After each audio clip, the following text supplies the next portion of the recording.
This is all of the news that the United States military has put out for today, February 3rd. If you're hearing this a week later, I'm sure you still didn't hear any of this anywhere else. If you guys continue to watch and enjoy this, I'll continue to do it. I do believe that all of the military action that will be happening on this continent will also be shared, and I believe those are detrimental to the overall plan. The Australia on a massive patrol with the U.S. in South China Sea as China horrible warn to Taiwan. In recently, the Australian military to continue patrolling South China Sea as China have warns Taiwan independence means war in the region. In Australia, now monitoring developments on the island as Taiwan reports an increase in Chinese aircraft in its defense zone. The Australian government is closely monitoring developments in the region, with deploys some military ships and also including warplane, amid increased Beijing cautioning independence forces against playing with fire in the region. The United States military also announced last weekend to promote freedom of the seas, with deploying the aircraft carrier group have entered the South China Sea amid tension increasing dispute in the areas.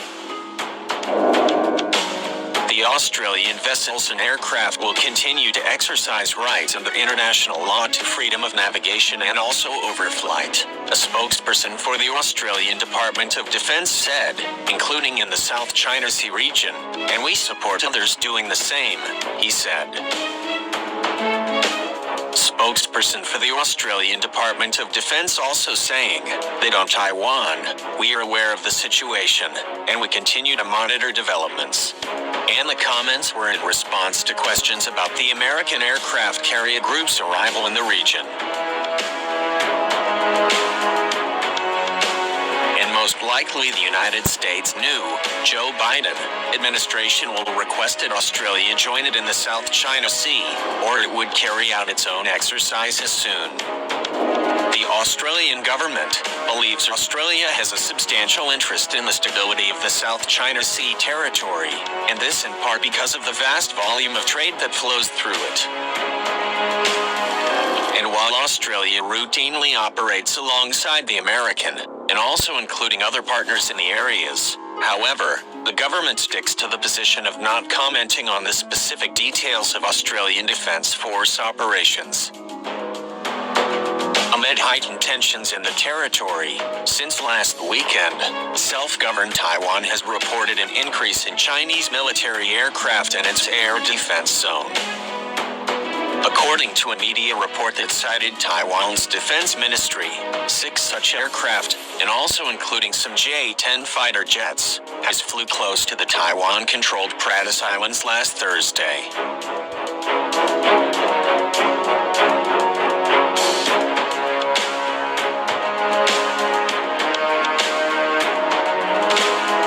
Australian government's position is to support a peaceful resolution of differences over Taiwan and other regional issues. And the Australian government also maintains that the United States leadership in the Indo-Pacific region is welcome in order to uphold rules, norms and also standards in the region.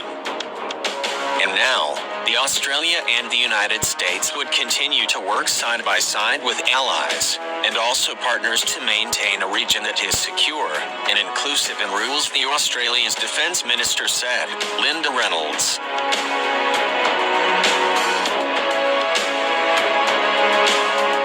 And the American Defense Secretary also saying that the importance of maintaining a free and open Indo-Pacific areas, founded on existing international law and norms in a region free of slander behavior, he said.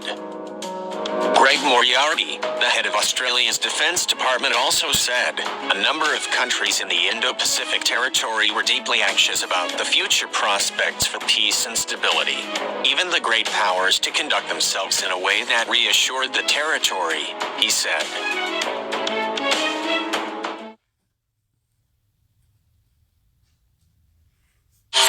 Tension explode. The U.S. military tripwire forces save Taiwan from China fighting in the South China Sea.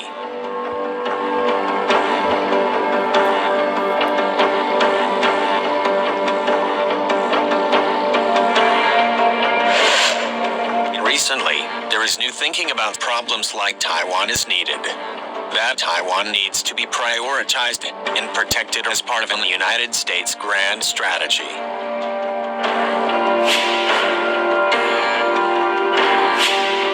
As an authoritarian China grows more belligerent, a democratic Taiwan finds itself increasingly in danger.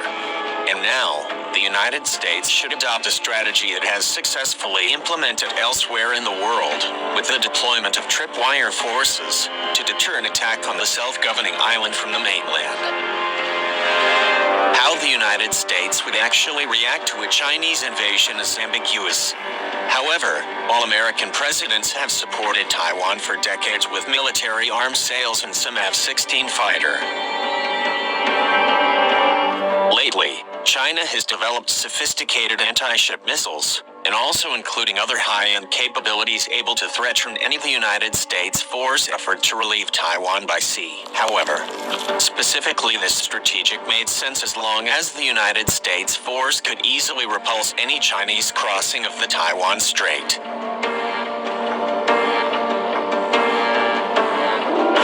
Beijing may conclude that the U.S. would be politically unwilling to pay the cost of rescuing Taiwan, and also encouraging a strike on the island. However, Washington can avoid falling into such a trap through the deployment of tripwire forces in the territory.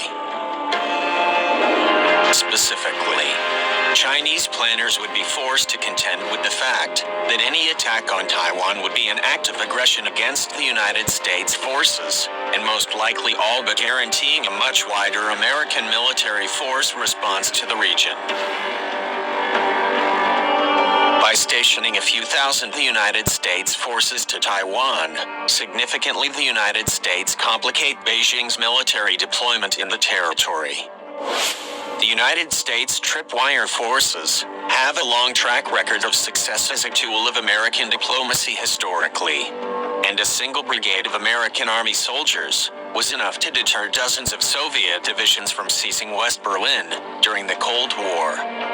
And the roughly 30,000 of the United States troops currently in South Korea, they have served to stave off aggression by Pyongyang and keeping the peace for nearly 70 years. And now have the same facts. A number of the United States tripwire forces were once deployed to Taiwan for the same reason. And some scholars may argue that sending the American troops back to Taiwan now would be needlessly provocative and risk a rapid counter-escalation by China in the areas. From this viewpoint, most likely the United States tripwire forces could actually make war more likely with Beijing in serious effort to retake the island. Tripwire forces have also not always succeeded. However, in every case America has deployed tripwire forces, conflicts has been deterred. And until now, the United States is ramping up its defense spending with an explicit focus on China. If Taiwan falls to Beijing, then would carry strategic consequences far beyond the island itself, and if Taiwan under mainland control would alter the Asian balance of power, and also hand the Chinese military a new stronghold from which it could project power into the Pacific. If the United States were to stand idly by while China crushes Taiwan's democracy, however, the effect in practice would be devastating for the United States' credibility in the territory. And now, while Washington does not have an explicit alliance with Taipei, as it does with South Korea and also Japan, however, the perception of American commitment to the defense of the island is undeniable.